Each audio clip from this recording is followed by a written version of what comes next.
کہا جاتا ہے کہ ہم میڈیا والوں کو اپوزیشن والے اچھے لگتے ہیں،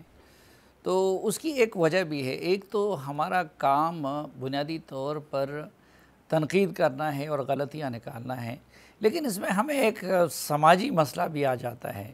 اب مثلا مولانا فضل الرحمان صاحب ہمارے محترم ہیں، اپوزیشن کے دنوں میں ہمیں انٹرویوز کے لیے بھی اویلیبل ہوتے تھے، گپ شپ کے لیے بھی اویلیبل ہوتے تھے، پینڈا کھلانے کے لیے بھی اویلیبل ہوتے تھے، لیکن جب حکومت میں پھنس گئے ہیں تو پھر ہاتھ نہیں آ رہے تھے، اور بڑی مشکلوں کے بعد کئی مہینے بعد مولانا صاحب کو ہم نے انٹرویو کے لیے مجبور کر لیا ہے۔ مولانا صاحب بہت شکریہ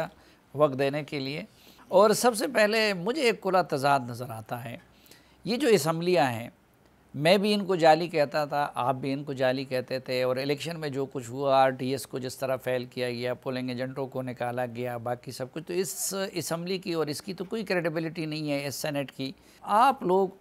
اس جعلی اسمبلی کو دوام کیوں دینا چاہتے ہیں اور فری اینڈ فیئر الیکشن سے ڈرتے کیوں ہیں؟ بالکل آپ نے وجہ فرمایا کہ اصولی طور پر ہم نے 2018 کے الیکشن کو تسلیم نہیں کیا، اور ان اسمبلیوں کو بھی ہم نے تسلیم نہیں کیا، لیکن چونکہ ملک کی سیاست میں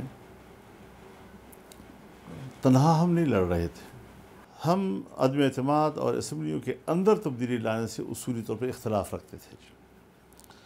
اور اکثریت جو ہے جب دوسری جماعتیں بھی آ کر مل گئی تو پلڑا اس سائڈ کا بھاری ہو گیا کہ اب ایوان کے اندر تبدیلی کی چونکہ امکانات زیادہ واضح ہیں،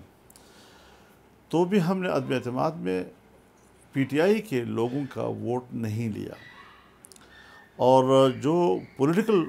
فورسز تھی اور ان کی باقاعدہ ایک رجسٹرڈ پارٹیاں تھیں دوسری اتحادی، تو جس طرح پہلے سے مینگل صاحب آ گئے تھے، وہ تو کافی عرصہ پہلے آ گئے تھے، اس موقع پر بقیہ جو ہے 2-4 پارٹیاں بھی، ایم کیو ایم،